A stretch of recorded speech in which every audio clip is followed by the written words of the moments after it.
of Jesus Christ is many things. One, it gives us access to God. In the Old Testament, the Jews could not call on God and just walk up to the throne of God and just say, yo, God, what's up? They couldn't do that. They had to have somebody in between, which is the high priest. They had to have somebody as a go-between.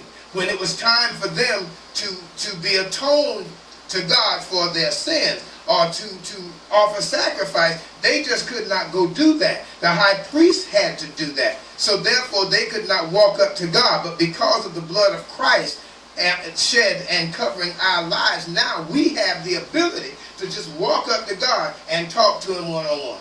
Amen. Which is really cool. Because when you can walk up to your daddy and just sit down and just go to talking to him, you don't need a middleman. That's pretty nice. Because some people you tell your business to, they don't tell it to God, they tell it to everybody else. You always say that. And before you get home, everybody know your stuff. But you can tell God and he won't tell nobody else as to what's going on with you.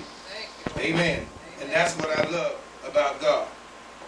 We can be bold in going before God, and we can boldly go before the throne of God because of the blood of Christ, because of the fact that Jesus came and he died for us and gave us the opportunity to be able to go to the throne of God or approach God one-on-one.